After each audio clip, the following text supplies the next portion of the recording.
सिर्फ एक तुम ही हो याना बेटा, जिसके सामने मैं अपना दिल खोल के रख सकती हूँ। यहाँ तो कोई मेरे मन की बात सुनने वाला नहीं है, और अब तो आस पड़ोस वालों ने भी ताने कसना शुरू कर दिया है। पता नहीं भगवान किस जन्म का बदला ले रहे हैं हमसे। हमारा वंश सुधांशु के साथ ही खत्म हो जाएगा। आंटी,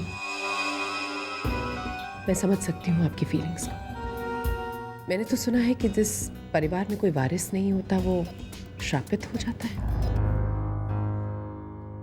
प्रेमवदा देवी ने बहुत बड़ी साजिश रची है हमारे खिलाफ।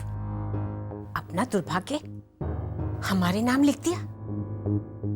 समझ नहीं आता प्रेमवदा देवी की इस बेटी का क्या करूं। आंटी मुझसे आपकी ये मायूसी नहीं देखी जाती। बहुत तकलीफ होती है मुझे। जमाना बदल गया है आंटी, वक्त बहुत आगे निकल गया है। आप पीछे क्यों खड़ी हैं? मैं कुछ समझी नहीं।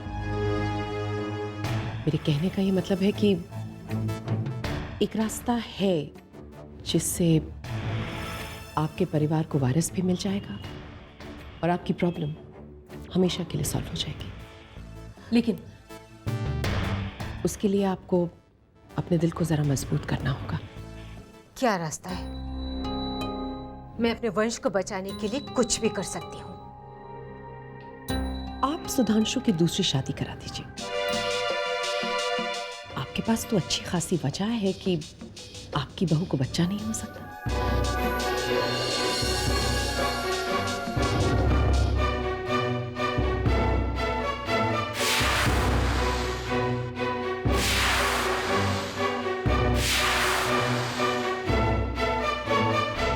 ठीक कहा तुमने याना। मैं अपने खानदान को बिना औलाद के खत्म नहीं होने दूंगी। जिस बहू की कोख से वंश को चलाने वाला पैदा ही नहीं हो सकता, उस बहू के होने या ना होने का क्या मतलब। सुधांशु को दूसरी शादी करनी ही पड़ेगी।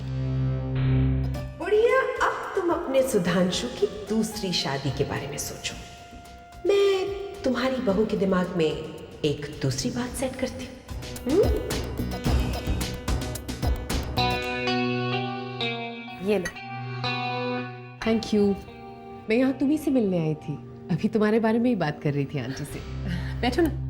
बैठो तुम, मुझे कुछ काम है। बैठो ना। काफी परेशान है तुम्हारी सासू माँ बच्चे को लेकर कि अब वंश बढ़ाने वाला कोई नहीं होगा। मैं जानती हूँ याना, मैं सुधांशु के परिवार को कभी कोई खुशी नहीं दे पाऊंगी। एक औरत ही ये दुख समझ सकती है कृतिका। आई कैन अंडरस्टैंड तुम इस माहौल में कैसे रह रही होगी, लेकिन एक रास्ता है जिससे तुम सुधांशु को ये खुशियां दे सकती हो और उसके परिवार को उम्मीद। मैं समझी नहीं। देखो कृतिका, प्लीज मुझे मिसअंडरस्टैंड मत करना। मैं सिर्फ तुम्हारी खुशी के लिए सजेशन दे रही थी। बताओ ना याना। तुम अडॉप्शन के बारे में क्यों नहीं सोचती? एक बच्चा गोद ले लो। It's a very common thing today.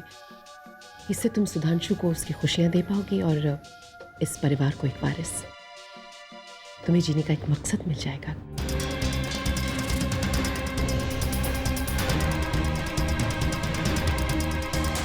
मैं सिर्फ तुम्हारी खुशी के लिए बोल रही थी।